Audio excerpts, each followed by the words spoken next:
Grabe itim ng mukha guys. Tatabas kasi ako doon ng mga kahoy. Puro kalyo. Pinabasan ko yung farm ko doon. Ayan ang mga guys. Puro sibak yan sa mga kahoy. Ngayon, kasuhin ako. Malis na ako. Ito na ako sa ano. Ayan lang mga guys.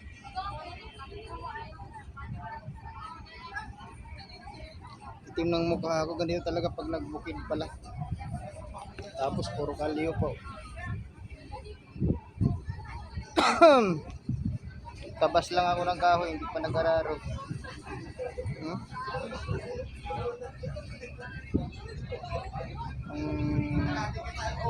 Ang itim na ng ano ko ng mukha ko yan.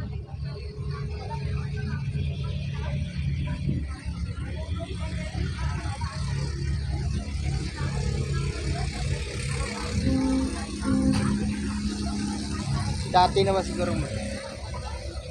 Pumuti ang itim. Basta kami.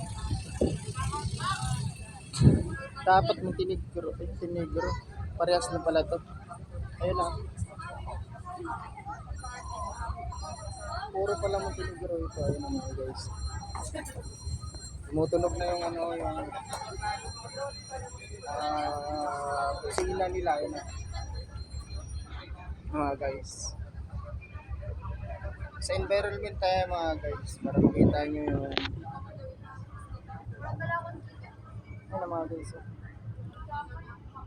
Nakasaka man ang mga iro diri mga guys. Nagpataka lang nag-awa ang mga iro diri. O kaya dapat mga naong mga 5 siguro ni sa ulo ni mga iroan. Ayan mga guys.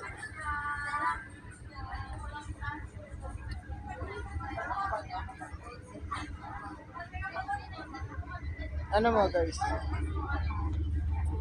Si Mando, andito pala si Mando.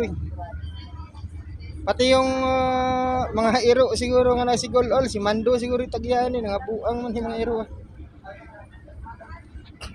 Pataka naman ni Golol ni mga iroan. Ay mga guys. Ayan.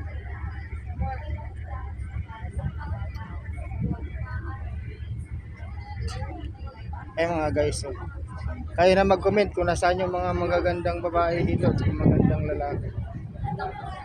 Ayan sila.